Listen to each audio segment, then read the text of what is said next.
I took my Shahada officially on my wedding day, and I remember the experience. I had been introduced to Islam for many years, and it was such an emotional experience. It was, subhanallah, I was surrounded by family, I was surrounded by friends. I just really connected. And then reality set in.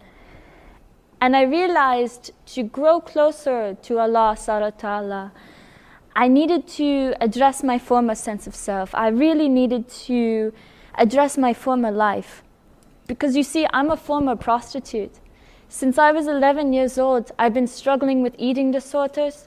I've been struggling with the concept of love. Because my path to Islam was lonely, but my path after was lonelier because I was alone. And I couldn't connect to my former friends, my former lifestyle, but I couldn't connect to my new ones either because I was ashamed of where I came from, and I was ashamed with the way that I lived my life before. And I didn't want to be shunned from this community. So years later, I decided to write my Revert story. I was going to write my story and I was going to share my experiences. And inshallah, somebody could benefit, maybe somebody could comment, that was okay. And I wanted to be anonymous because I was afraid to be judged.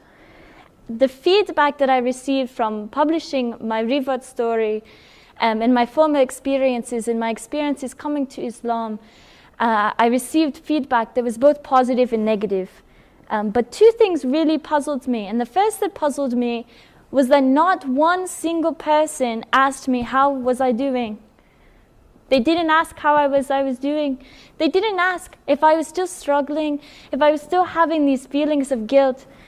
And then the second thing that puzzled me was I started to receive these emails. And I received one email and another email, and followed by many more other emails by Muslim women, young Muslim women who were born into Islam, who were converts to Islam, who had these same problems that I was struggling with, these feelings of loneliness and isolation. And they didn't have anybody to talk about because they were afraid to be shunned from the community. What I decided to do, I started to research more into the concept of Islamic psychiatry. And I started to research into the concept of Nasfayat. And Nasfayat provides this understanding of human beings because it looks at that we are made up of our nafs, which is our self, and our ruh, which is our soul. So the root, which is our soul, that's our existence. And it is perfect and it is limitless.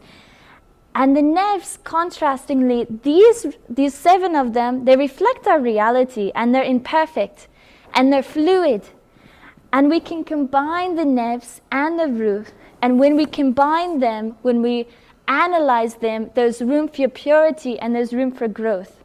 So the first one is the commanding self. And this one is childish. It's childish and it's egotistical. It lacks introspection, and it's me, me, me, me, me. The next one is the blaming self. And this one has that conscious aspect. And it causes us to be guilty. It causes us this defensiveness.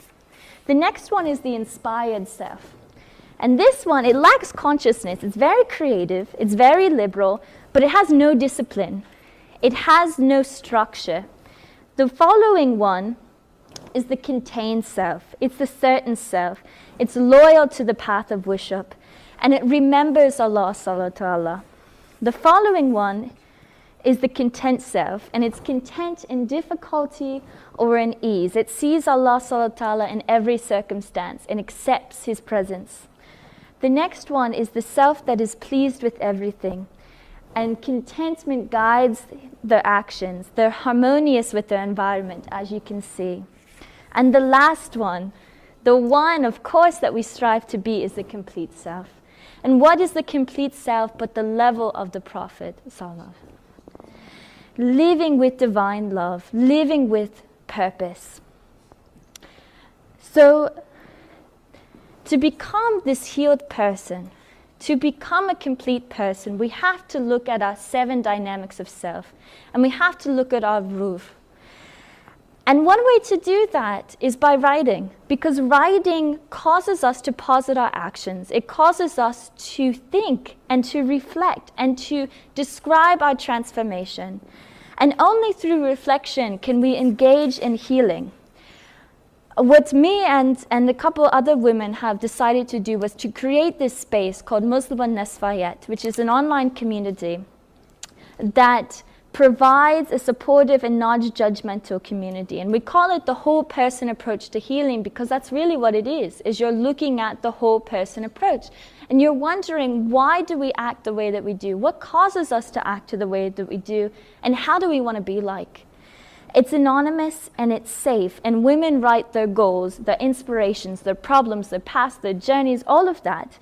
And we found that this really provides others with motivation and advice, and it causes them to not feel so alone and to not feel so alienated.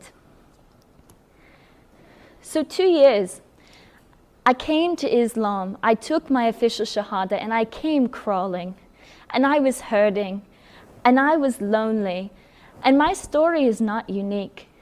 My story is the story that's felt by millions of other Muslim women who struggle with depression, who struggle with love, who struggle with eating disorders and self-harm and substance abuse. And they're born Muslim, and they're Muslim converts, and they're people that have not come to Islam because they're fearful of being alone. We are able to grow when we reflect. We are able to grow when we are able to see this transformation, to be documenting where we came from to where we want to go. And only through this way can we truly grow. So this is a solution to silence. Thank you.